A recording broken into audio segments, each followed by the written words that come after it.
pleasure to be here with this incredible group of women. So I'd like first and foremost to give a warm welcome to our panelists and speakers for today's event. You will notice that all of them are trailblazers in their fields with incredible backgrounds. And I'll ask Beatriz so that you can get to know them to drop their bios in the doc chat so that you can read at your leisure.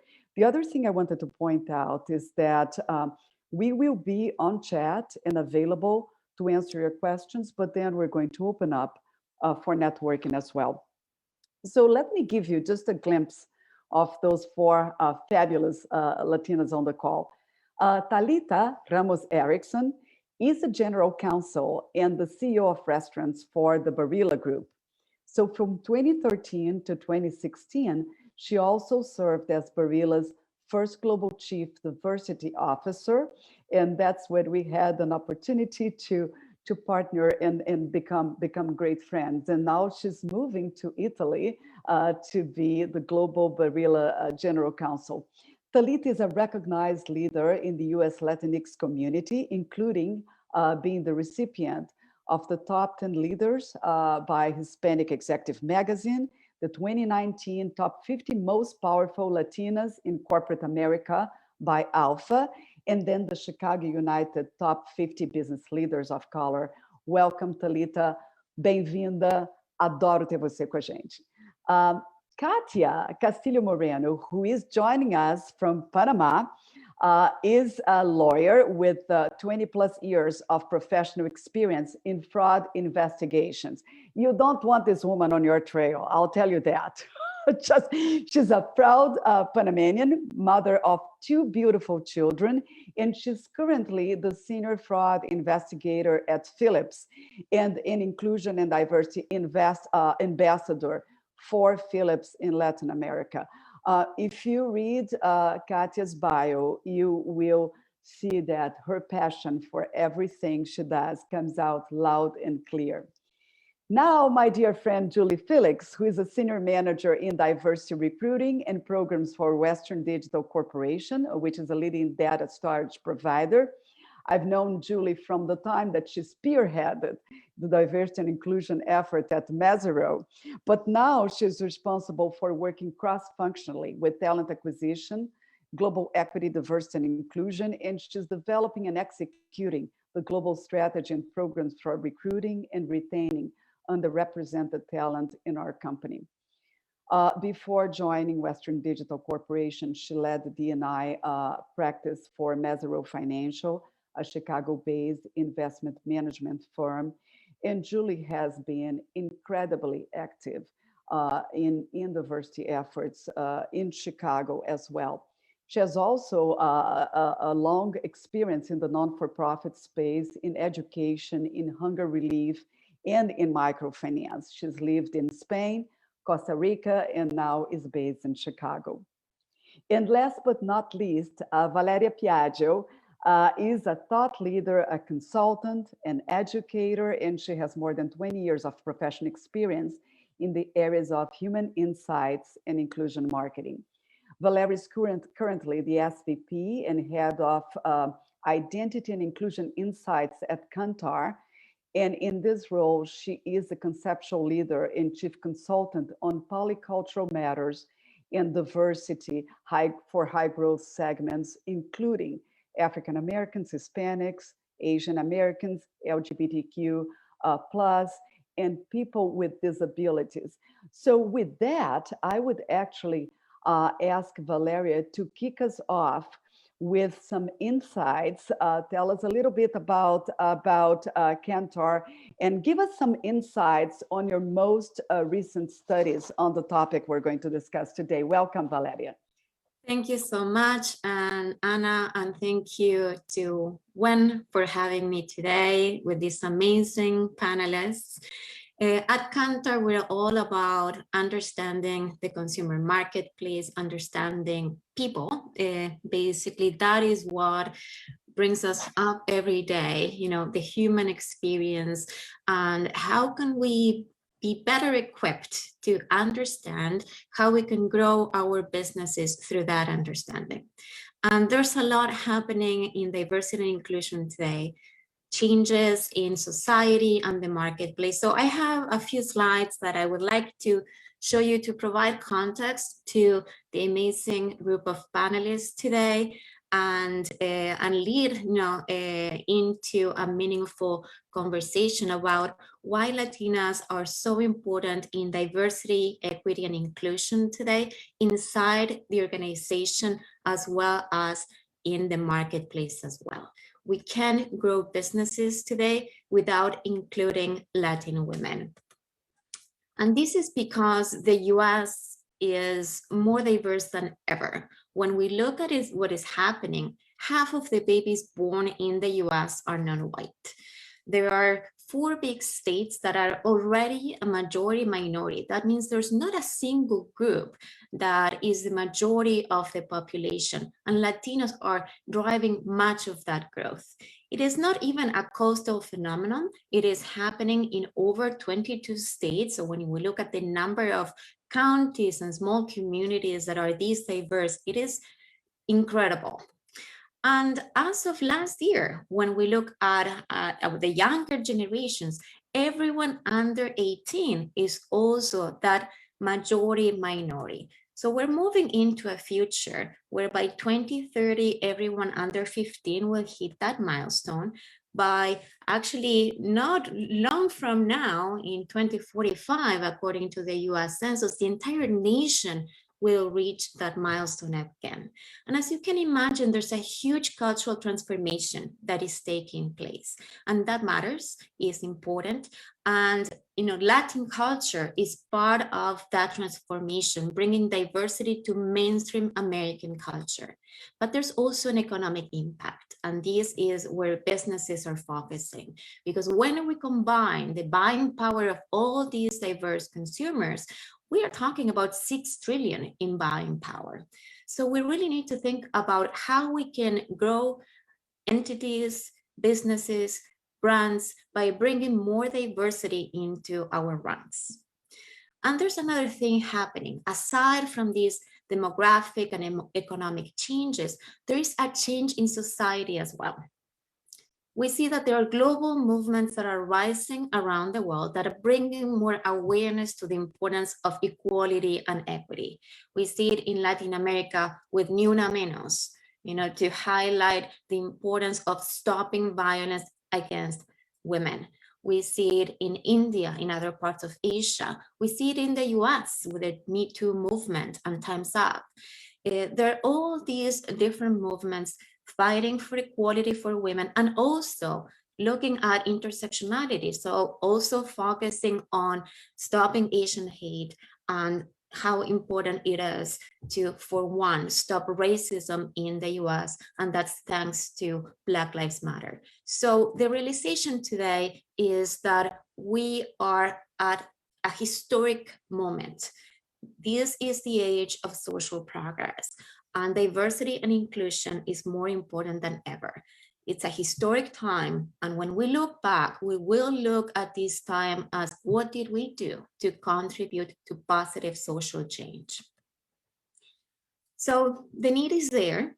When we look at the benefits of diversity and inclusion within organizations, what we find is that study after study prove that diversity is good. It improves the decision-making advantage of businesses, because when you bring people who can provide different perspectives, improve the creativity, the innovation of businesses, there's a competitive advantage. And I don't say this, McKinsey and BCG, leading organizations are saying it. It is also improving the bottom line. When you have diverse companies, they are 36% more productive than those that are less diverse. The issue is that there's still not enough representation. And Anna and the panel will talk about this disconnect between the need and the reality, especially when we look at Latinas in decision-making positions. And when we are facing moments of recessions. It happened in the US in 2008.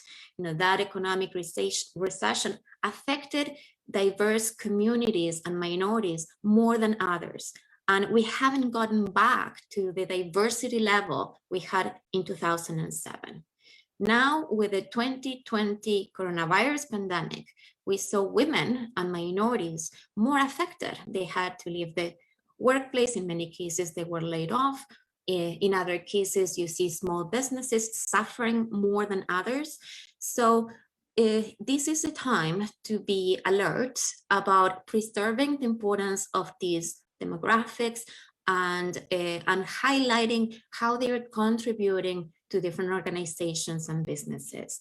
So it is this conversation today relevant in terms of the time, in terms of how we can also think about diversity and inclusion, not just as the right thing to do, but also what will bring growth to the organizations and businesses we represent. Because today, that is the new mandate, growing via inclusion. It is the inclusivity imperative. We need to rethink how we are conducting businesses inside of the organization, promoting and hiring more diverse talent. And also, when we look at the business itself, looking at how we can be more inclusive from a brand strategy, from a company, from in our research, in our communications, and so forth. So at the end of the day, this is only possible if we have the right type of talent. So we really need to get behind Latinas and other groups that can really realize this opportunity. The good news is that our research at Kantar proves that consumers are demanding it, prospective talent are expecting it, and this is true when we look at younger generations. If you look at Gen Z and millennials, the numbers that say that they want to buy from companies that support diversity and inclusion within their business or in society as a whole is striking, 7 in 10. The same thing happens when you're trying to attract diverse talent. They are looking for companies that are diverse and inclusive, in terms of their people, but also the culture. So the need is real. And as we look at the future, it is even more important. Look at how the US is transforming in terms of different groups. You have Asian Americans almost doubling in size. Black Americans are sustaining their size, but their buying power is exponentially growing. And look what happens when we look at the Latino population. It's going to be almost a third of the entire US population by 2060. The only group that is shrinking in size is the white non-Hispanic population, that, as you can see, will still be the largest minority, but by 2060, it will be one more minority within society. Same thing happens when we look at buying power. And you see here that you have all these really important segments in society, but Hispanics are the highest in terms of buying power. They have a GDP that compares to the entire country of Canada. And that transformation is significant as we look. It's not static, it keeps growing. By 2024, we're going to hit 2.3 trillion in buying power. So again, there's a lot to be said about this demographic that is not just growing in numbers of population, but also in buying power and in cultural influence. And as we look at how Latinos are contributing to the growth of the US, we find that they contributed 52% in almost a decade of the entire growth of the US. And who is the face of that growth? It's the women in this panel, the women in this audience. We are the ones driving US growth. So as we think about, this energetic group of women, we have to realize that this is part of the Latina power movement that I've been talking about since 2000. So over 20 years, and I age myself in that process. But today, this is more obvious than ever. Latinas are driven they are visible, they are outspoken. And now this is happening in politics, it's happening in business, it's happening in media. I'm having here a few names, a few faces that you recognize in this group of one. You will find many others who are driving business growth, who are driving US growth. And the ideals are changing. Of course, having a family is still important, but today we find that more women in this demographic have a college degree. You find also that they're starting their own businesses. So on top of working out inside their homes, because they are still doing that, also the ideal is to work outside of the house in high skilled jobs. So you see more professional Latinas, you see more entrepreneurs. So when you look at the number of businesses started by Latinas, they are growing super fast. And of course, I do have to acknowledge that, can we do it all? Should we do it all? But this is about recognizing that we have big aspirations, big ideals, but also we're carrying a lot of weight on our shoulders. And it's important that we also take that into consideration as we think about the role that Latinas are playing today. These ideals are transforming also some of the demographics we're seeing. The trends are changing. We see that fewer Latinas are having children, or they are having children later in life. In fact, the birth rate fell by 31% in only one decade. And, we were the highest growth, but you see here that, we are also the ones who are readjusting expectations. And this is actually positive. And I say it because, when we start looking at what is behind this slowdown, we see that it's because women have different aspirations today. They are delaying having children because they are going to school. First generation immigrants are telling their daughters, don't be like us. Don't get pregnant too early. You have to study. You have to educate yourself, because that is what will open the opportunity for better jobs and for better income. So you see a transformation that in one side might look as negative, but it's not. We have the highest educated generation of Latinas that this country has ever seen. Not only that, we also hold the purse strings of large households that over-index in several business categories. So you'll hear probably from Talita, from Katia, on all these categories where Latinos over-index. And guess who is making those buying decisions? It is women. So we really need to think about, how businesses are getting ready for this Latin market.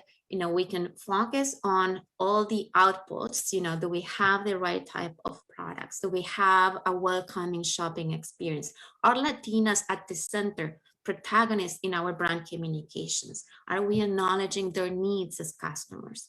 But we can't do any of this if we don't have the right talent, not just in junior level positions, but also in decision-making roles. Because again, this can't happen if we don't have the know-how within our own organizations.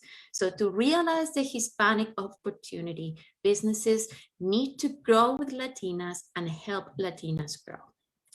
And with that, I'm going to give the microphone back to Anna to kick off, this amazing panel and, talk about how Latinas are doing this within their own organizations. My contact information is there if anyone is interested.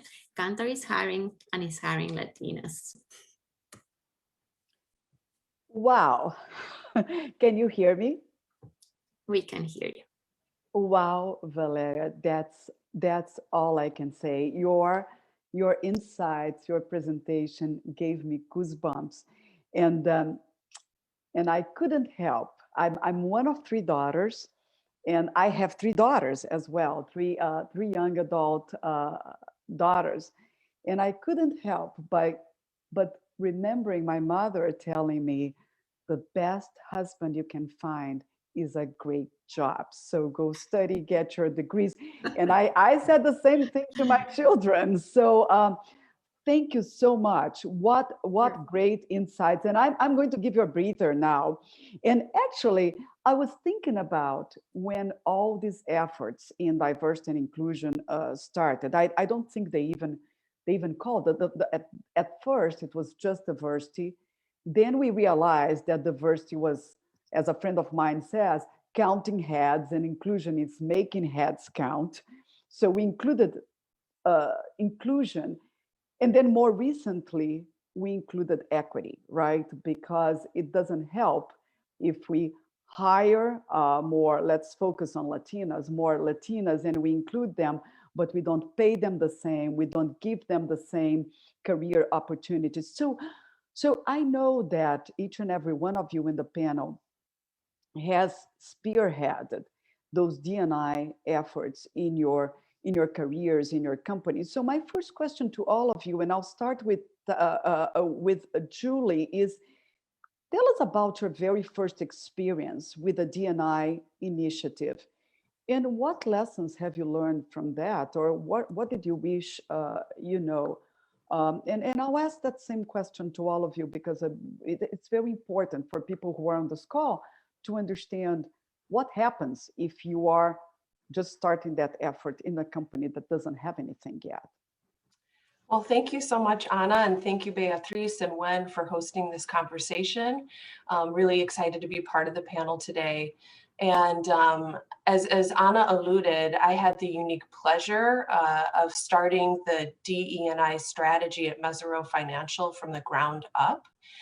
So it was a tremendous opportunity, but also quite a bit of work when there's no framework or prior strategy on which to draw.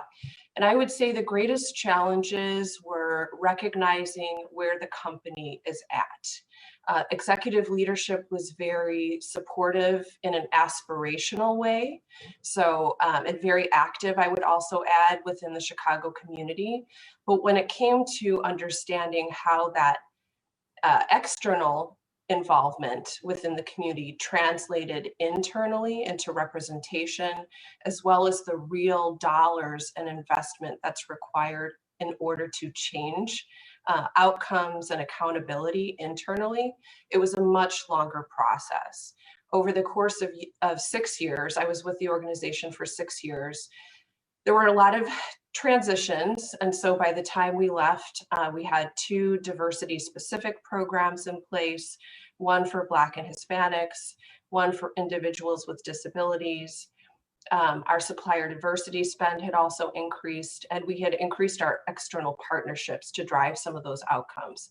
But by the time we left, the leadership, and unfortunately, as a result of George Floyd's murder, which I think, of course, was a tipping point for so many companies to take these issues to another level, was when our leadership, I think, finally moved from talking the talk to walking the walk. And we hired an external consultant to come in and do an equity analysis of the overall organization, our practices, our policies.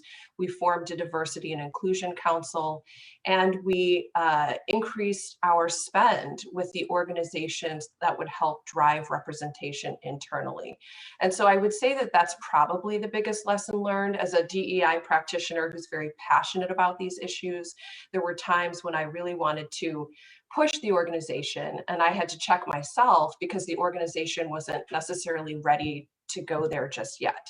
So I think that's one of the unique opportunities and challenges as a leader, is knowing when to push and knowing when to pull back. But I would say that that's probably the biggest lesson learned, that any of this work, and any practitioner will tell you, that the executive leadership, the executive buy-in has to be there from the onset. And often they will hire somebody in this role, and then expect that person to kind of do the work without understanding that they have to treat DE&I like any other business objective. And so understanding what the issue is, understanding what it is they hope to achieve as leaders, and why it's important is crucial in terms of driving outcomes. And lastly, I would just add that there's a huge educational component to this. Across industries, representation for Hispanics remains low. White men remain in power. And so it's incumbent upon them to own the educational component, the cultural competency, understanding the backgrounds, the values, some of the statistics that Valeria shared in order to create that inclusive environment that they're seeking. So that's it. That was a mouthful, but those are probably the biggest lessons learned that I saw. No, that's great, Julie. Thank you. Katia, you spearhead that initiative in an European company, but in Latin America. How is that experience different or similar to what Julie described, and what lessons have you learned? Well, I should say that it's been a great journey in Latin America, trying to implement what Philips is trying to accomplish globally. However, when you talk about this first experience, and I was thinking and reflecting myself and how my path started in the inclusion and diversity, I think it started way back. And I wanted to bring this experience from the NGO perspective. I was working as a fraud investigator in an NGO called Plan International. And I had this like bold idea on bringing to very rural communities trainings and education around fraud prevention and fraud investigation. Might not sound inclusive or diverse in this moment, but my way of thinking was, if we can bring that knowledge to people that doesn't have it and doesn't have the opportunity to get those trainings, then we are doing something. And it was completely out of, let's say, the mission or vision at how it was understood at that point. But and that's when I was thinking about the challenges and the lessons learned. I mean, I think that the big lesson that I got is that follow my passion, follow my instincts, and try to get to the right people to buy my idea. Long story short, we developed this training, and it was deployed in 14 or 15 countries in Latin America. And the result was measured in less cases on fraud in the projects that we have in those communities, and also a lot of reports and people speaking up on things that they call as unethical. So when I was thinking on what Julie was telling and Valeria was telling about the inclusion and how we can make an impact, I would say that probably when we are thinking on inclusion and diversity, we cannot think this as a whole or as a separate pillar. We should think it in every single aspect of every company does. In Philips, now that I go to my current company, what we are trying to do is to create this marriage between the inclusion and diversity pillar with what we do, which is improve people's lives through well-being and with health components, and how we can be inclusive and how can we be diverse internally, of course, on talent acquisition, etc., but also with our customers, with the people that we are reaching out. How can we create these products that talks to everyone at the same time and at the same level? One of the image that came into my mind that created an impact was when we were having this campaign on Black History Month, and the advertising was put with I wish I can describe it better, but it was a Black woman with straight hair. It was like a draw. It's not like a person, but a draw in the image. But just by switching the hair, it created a very positive impact, and it was exponentially bigger, the impact that created in our customers, than when we had the previous drawing on a Black person with straight hair. Those small things that probably you think that are minor or little, create changes, and the numbers speak by themselves. I mean, the customers were more involved with this kind of advertising and campaign by just doing this small talk. So I would say that to go back to the question, and the big challenge probably is not to hold up in this. It's being right. And I think that humanity, and I believe that mankind, everyone wants to do things in a right way. We are not bad people. We are, in principle, we're good people, and just try to explode that and try to feel and do it in every single aspect, being inclusive, being diverse, and create this sense of belonging with everyone. Thank you, Katia. So, Talita, you have been a part and led D&I initiatives in global public and private companies, family companies, right? In F&B at Kraft, that concept has existed forever, for the last couple of decades. Can you tell us, how do you see the evolution of DE&I over the years? And were the initiatives different in large global public companies versus mid-cap or private organizations? Thank you. That's a great question. And I was thinking about the answers that Julie and Katja gave about, their first experiences with D&I. And I remembered being in Brazil working for Kraft at that time, and again, many years ago, and just being on the receiving end of a very American-driven approach to D&I that was mainly focused on counting heads and compliance. And we would get these requests about how many Black employees do you have, and we're like, I don't even know how to start. Like, for those who are familiar with Brazil, is a very mixed country. So it was like, and all these efforts on counting heads were very weird to us. We're all like, I don't understand what these Americans want to know. And as they were doing that work, I was participating in a young leaders development program where they were teaching us how to be a proper craft leader, including the way you talk, the way you dress. They go into detail to the point where they were saying, you should never wear shoes, you women should never wear shoes where you show your toes, because men don't wear shoes in the workplace where they're not showing your toes. So you should not do that. And I was like, oh my God. And they talk about the hair. They talk about, your hair should not be distracting. Don't wear dangling earrings because that's distracting for people in a meeting. And I was just like, oh my God, it feels so bad to have to think and be constantly concerned about all those details that, guess what? There's a group in the company that doesn't have to worry about all that. So to me, it was like to me, that is the perfect example of the beginning of D&I. All you care about is compliance, is making sure that you're, that you're checking boxes, but you're not doing the real work about creating an environment where people can be themselves. And I think that evolved a lot, even in my time with Kraft. It changed completely. And when I think about moving I was sent to the US with them.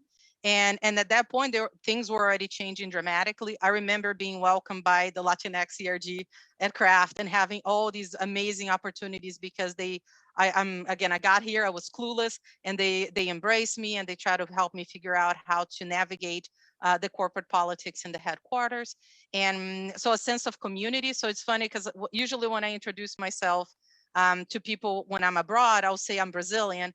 But when I'm in the US, I usually say I'm Latina or Latinx, because it's the community that I'm part of today, is the community that embraced me. And whenever I'm in the US, I feel very much, Latina versus Brazilian. And I think that's kind of, again, an example of the evolution of D&I. It went from compliance, it got into more like HR, leadership skills, and trying to manage talent in a different way. And then the next level of D&I was more focused on the business case, which I think Valeria did an outstanding job explaining. It's a business challenge. It's not a people challenge or a compliance challenge. And from the business case, I think that what we're seeing now with COVID, and this is just my personal opinion, there's some papers out there, but I do think that there's going to be a bigger focus on ESG, so environmental, social, and governance issues, which is like the next level of corporate social responsibility.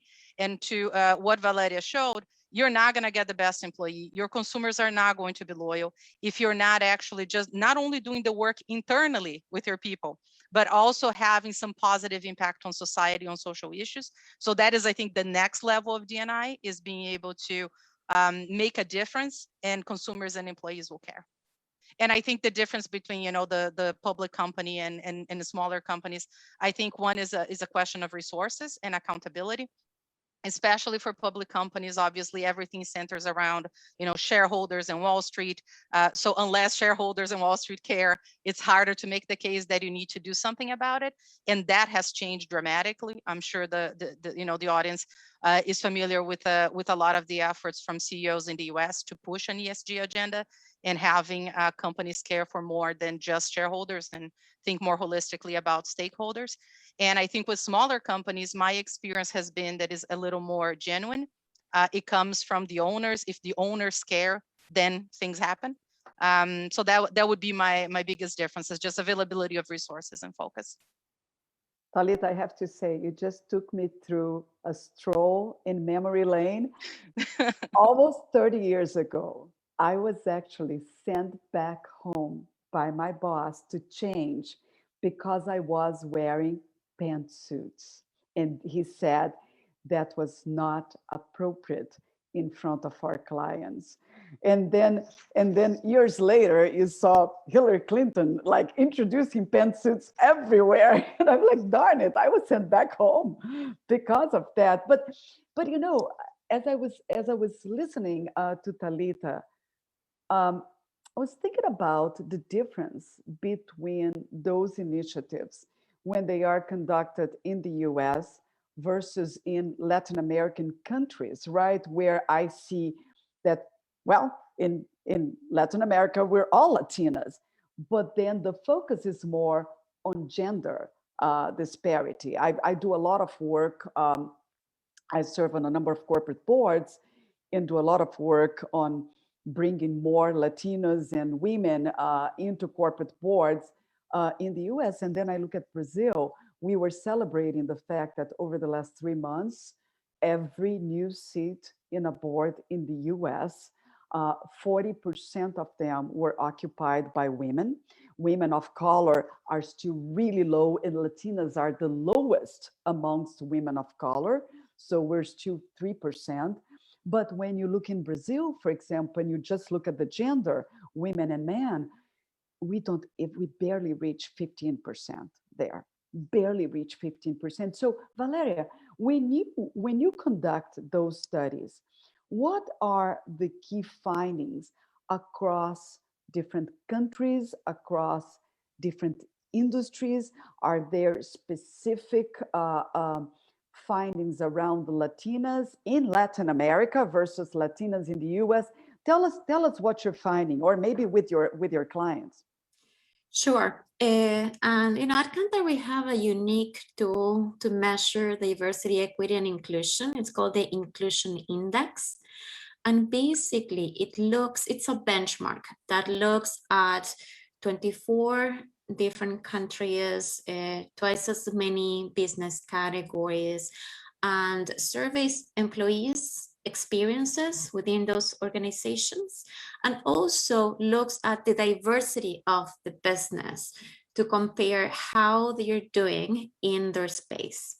And what we find is that, as you can imagine, there are huge differences around the world, and some categories, some business categories are doing much better than others. To our surprise, for example, healthcare is at the top, leading in terms of diversity, equity, and inclusion.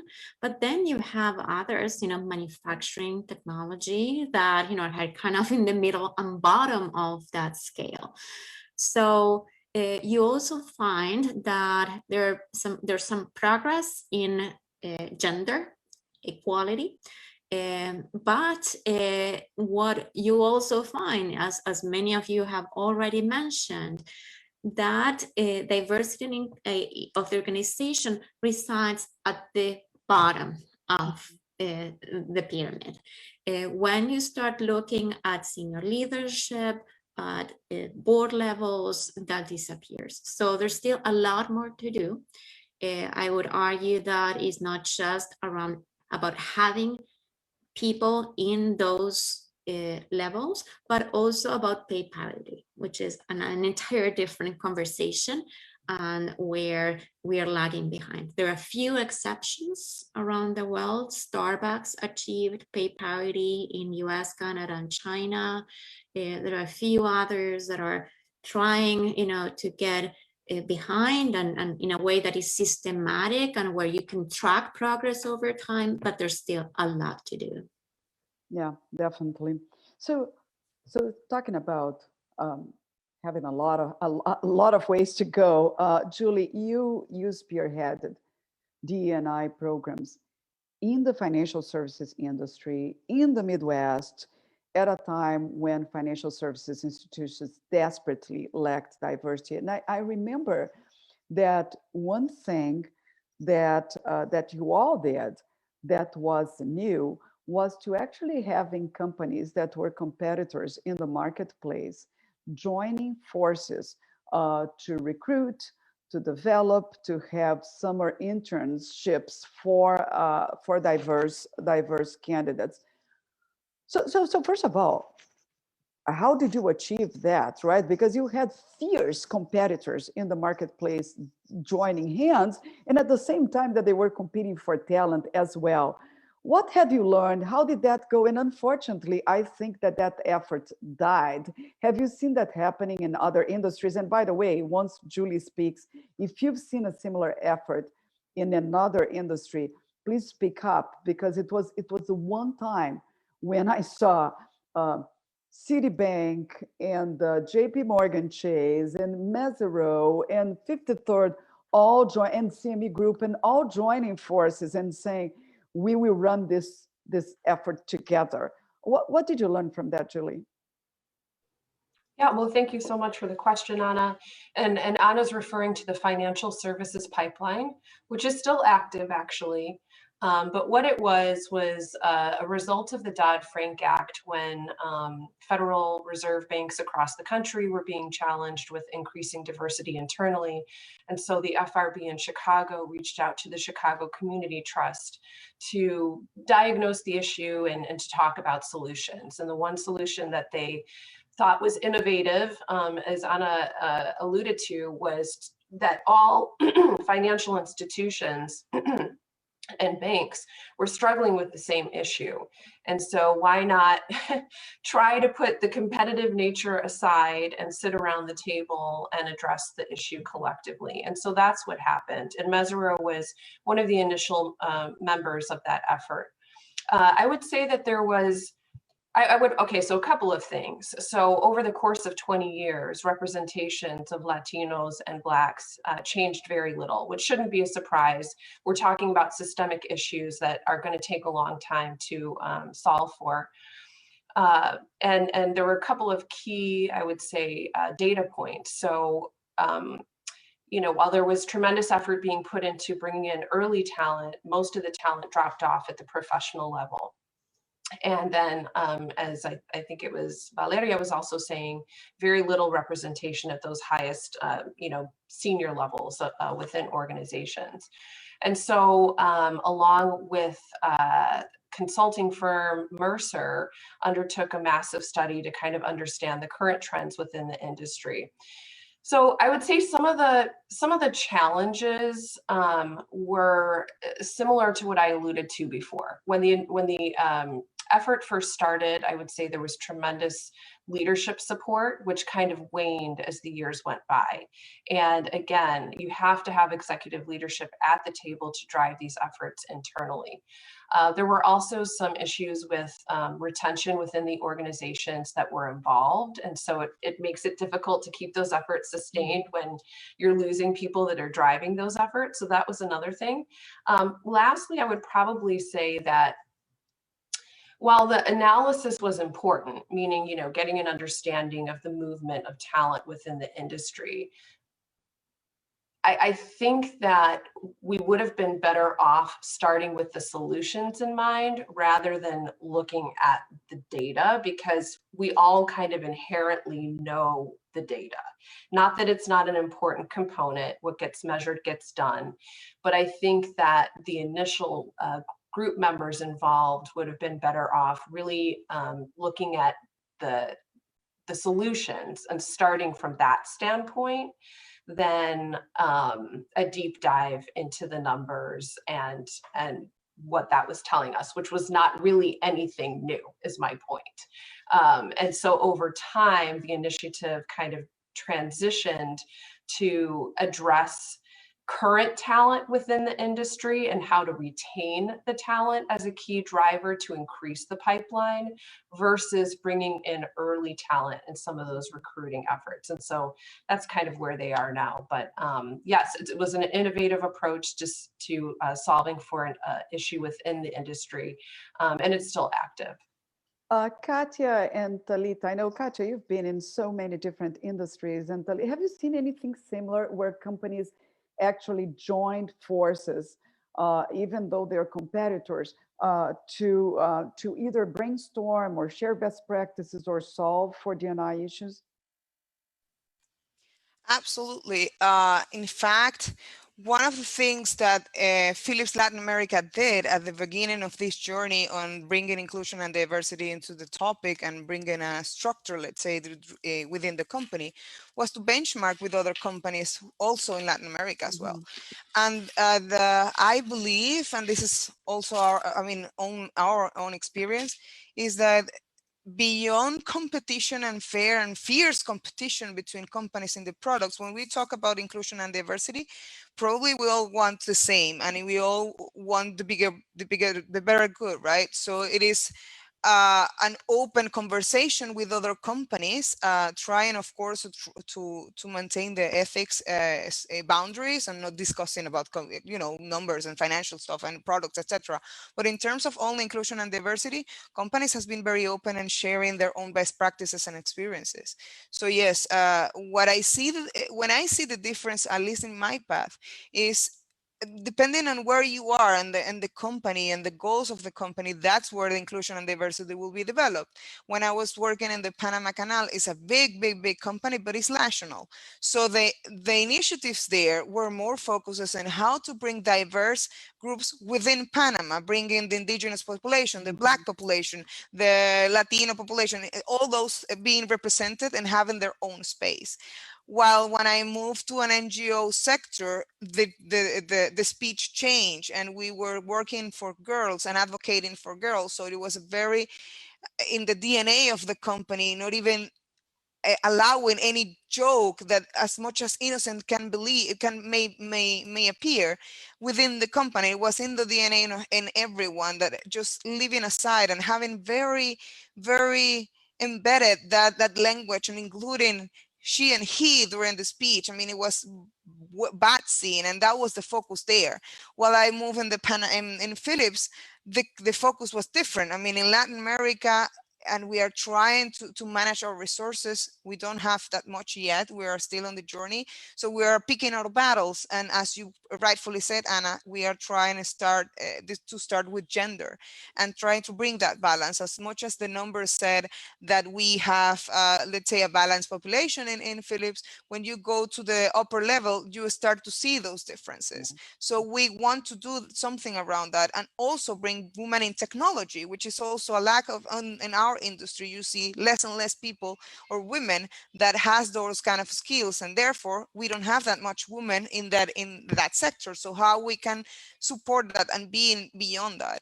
And salary pyramid, for instance, that's the other focus that probably I didn't see in other companies, but in Philips is very important. And we have that since 1940s, that we don't have any difference in salaries if it's a man or a woman. However, we still are monitoring that and trying to see if there are people in the same role that have different salaries if we're talking of men and women. So those are the difference that I can see in between companies. Thank you. Yeah. We're starting to get a number of super interesting questions from the chat. So Talita, I'll ask you to answer that one. What has been your experience in trying, and thank you, Laura, by the way, for sending it. What has been your experience in trying to change the workplace environment to allow for better work-life balance? And Laura added that this has seems to be particularly important now as women leave the workforce during COVID-19 because they're disproportionately responsible for unpaid domestic labor. And I think we're seeing a lot of conversation around how do we do this back to work movement, in particular in places and in cities where the children are not back in school. So what has been your experience? What are you seeing? How are you handling that at Barilla? Yeah, thank you for the question. And it's a great one and very timely with everything that we're living through now. I can say that flexibility at work was one of the priorities when we started our D&I efforts at Barilla back in 2013. And the premise was quite simple, is that if you have a one size fits all approach to, where, when, and how people work, you're only going to get, a similar kind of person. And so the idea was like, how can we increase flexibility globally? I think in the US, a lot of times we think working from home was the answer. I think we tried to expand it a little bit and we called it smart working, which included remote working, but it also included flexibility around the time you come in and out, flexibility, for example, in our manufacturing facilities around what kind of shifts you can have. So we have like now a number of options so people can figure out how to manage their lives outside work. And so we try to push a lot of that. And is one of the examples that our global CEO mentions often these days about the importance of D&I as a driver for better business results. Because in the US, again, I think remote working is not that big of a deal, but in Europe, it was extremely difficult to implement. Because you have, the workers' council, the unions. The first time we went and talked to the unions about, we want to try to figure out how our employees can work remote. And they're like, why? What is the catch? What are you trying to do? And so trying to get all these things done. And then when COVID hit, even in France, in Italy, we were ready. Like overnight, everybody was remote and we didn't have any business disruption because of it. And he says, like, again, we were blessed, we were lucky that we had this in place. In terms of what is happening now, is that we are trying to do a lot of work around education on, remote management. We're asking everybody in the company to be extremely patient and not have expectations that people are going to be working from 9 to 5. And sometimes it's the small things, like if you get an email from me, you will see that at the bottom of my email, I have a sentence that it was given by our gender equality ERG that says, I'm not working 9 to 5. So if you have an emergency, call my cell phone. So there's a lot of things that we're trying to do just to get some of the pressure that people have. And that is being led by our ERGs, is led by HR. But I do think that the other component that is quite critical is role modeling. I think, Julie, Katya, Valeria, everybody's talking about the importance of having the tone at the top and having leaders act accordingly. So we do a lot of that, just having our leaders be mindful and role model the behavior that, their dogs are barking, their kids are around, they may not be available for a meeting that afternoon because they have something that is going on. So we're all struggling, trying to juggle all these different things. And for us, having our leaders talk about it. So I'll give you, Anna know our president quite well, JP. Every time we have a town hall, he will start by showing pictures of his life, and he will say, these are the things that we're trying to figure out, and these are some of the challenges that I'm having, kind of giving license to people to have the freedom to figure out how to manage their lives, in this unique context. And I'll give you one last example. I just had a meeting with a coworker, and she was telling me, she was like, I'm really struggling, because my daughter is back in school, and I need to pick her up at 3, and sometimes I have meetings and people are scheduling meetings. And I asked her, I was like, how come you didn't block her calendar? And she was like, oh, I wasn't sure if it was okay. I was like, yeah, it's okay. I was like, I do it. My calendar is blocked like as tentative every day after 3. And if somebody says, like, I see you're tentative, do you want a meeting? What I say is like, yeah, I may have a screaming kid and a barking dog right next to me, but I'll take a call. But again, you align the expectation and you normalize that this is the reality we're all living in. It's been okay. Again, I can tell you that we've had conversations with people who wanted to leave the workforce. Unfortunately, the majority of them are women who are coming to HR and saying, I can't keep doing this. And we're working on their individual cases and seeing what kind of support they need. D&I is hard work. It's not that you're going to do one thing that is going to help everybody. You know, sometimes you need to be very focused. Did I answer the question, you think? Oh, you absolutely did. And I think that sometimes you have to deal with the unintended consequences as well. The things that you didn't, you could not anticipate that a particular decision was going to trigger.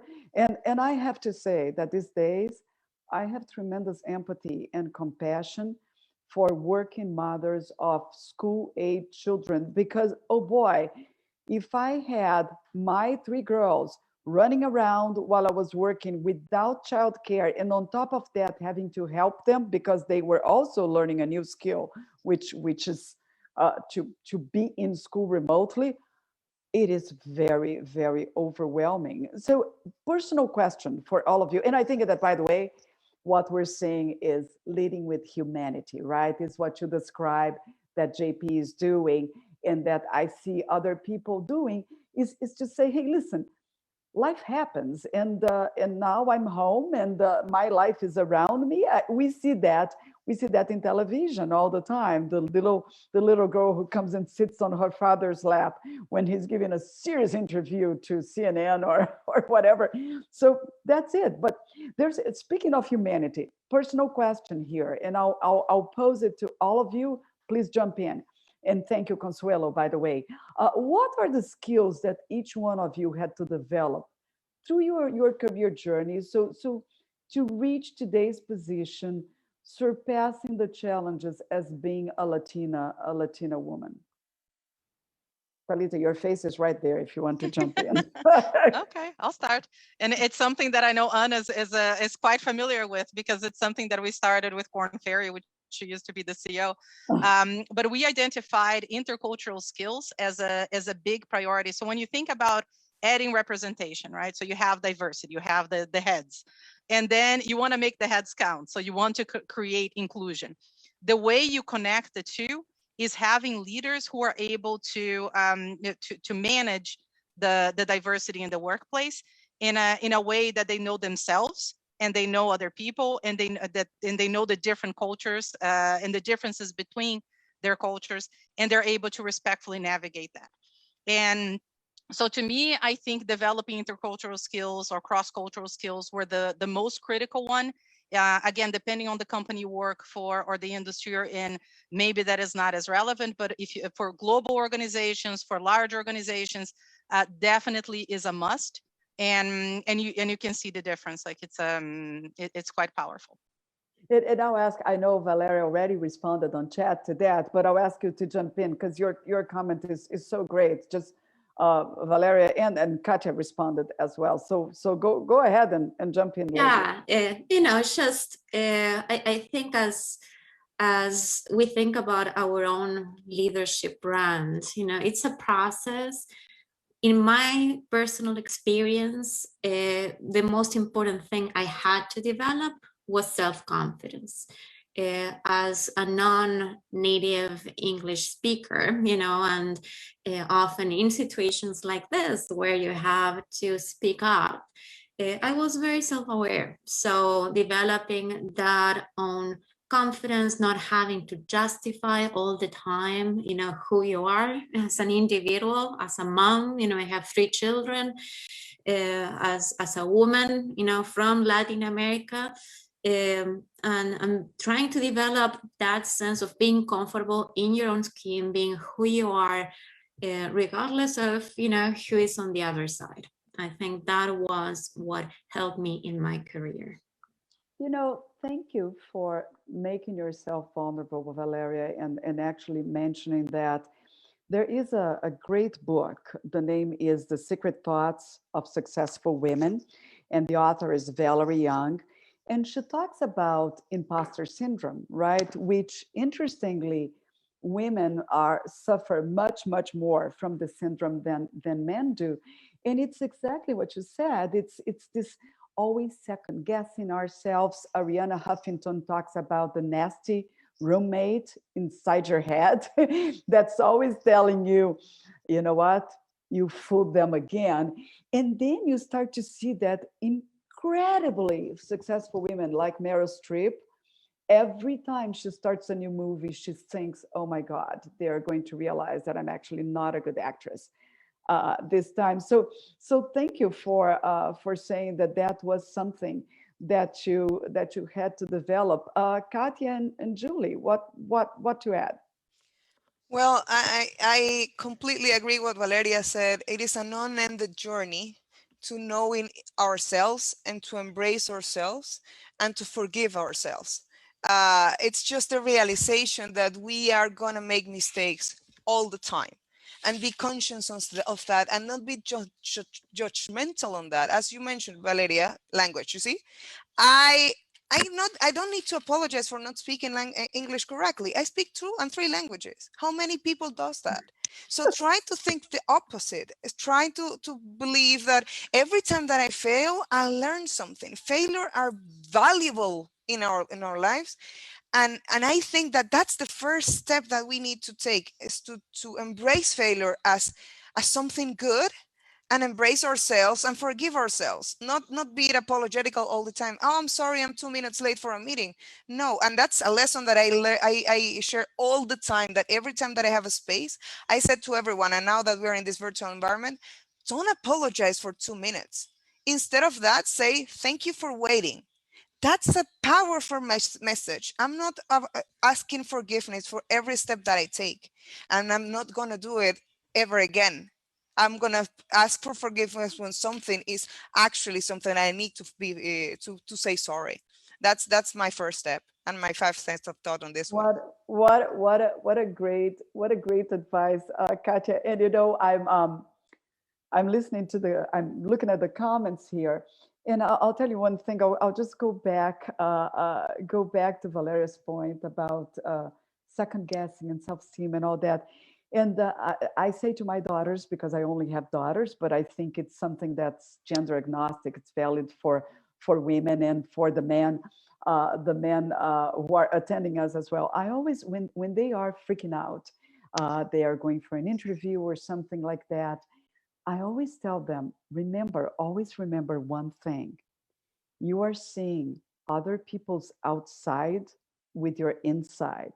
And your inside is crumbling. You're having butterflies, you want to run to the bathroom, But remember that you just don't know what their insides is like, and they're probably having the same anxiety and fears and self-doubts. The only thing is that if you, to Consuelo's point, if you fake until you make it, then they are going to be also seeing your outside with their inside. So always keep that in mind, right? You're seeing other people's outside and they seem so comfortable and confident and all that. And you may be thinking, why am I so nervous? Well, they may be as nervous and thinking just that about you too. Julie, what do you add to us? I would just reinforce what's already been said. I mean, I think for me, it's been a combination of advocacy, of accepting bigger challenges. What I didn't mention is when I was hired at Mesero, there had been a chief diversity officer in place, but she left. And at that time, the CEO came to me and asked if I would consider leading the efforts. And I had a lot of those same feelings that you're talking about, Anna, imposter syndrome. Can I really do this?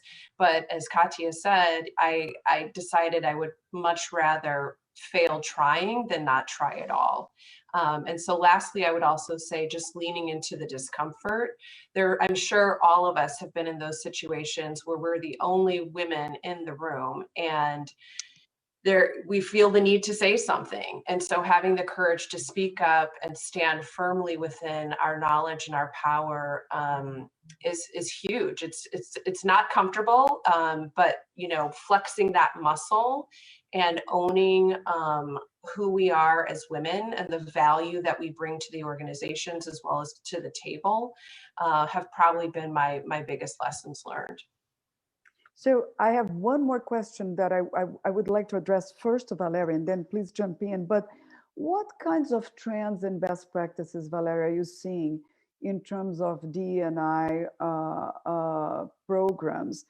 And how do you see, since you see so many different companies at the same time, how do you see companies measuring and monitoring results in D&I initiatives? And then I'm getting a message from Beatriz here that everybody can turn on your cameras and mics, and so that we can start networking after that. But can you give us that insight first?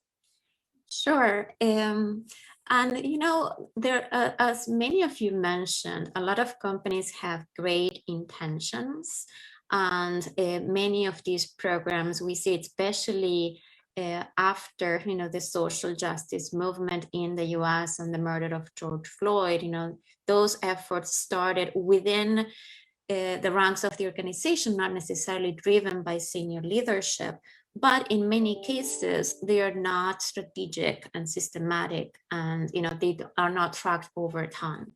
The best organizations actually do have a program in place, do have a diversity, equity, and inclusion officer, you know, who is responsible for leading that transformation that we're all responsible for, right? But there is a vision and there is a plan. And then, you know, there's also these benchmarks to track progress over time. And I would say one of the best practices is transparency. And it's hard to do because, as we said over and over, the numbers don't look great. So it requires bravery for organizations to acknowledge their gaps and to talk about how they are going to connect, you know, how they're going to change that and basically close those gaps. A few companies do have reports on these matters and are communicating them, you know, to the public, Coca-Cola, Nike, a few others, you know, especially public companies. And a few are actually looking at how to actually measure that internally and externally. I mentioned, you know, some of the tools that are available. There are not many. And I know that, you know, at Kantar, we're very committed to that, to create accountability by showing progress in the numbers.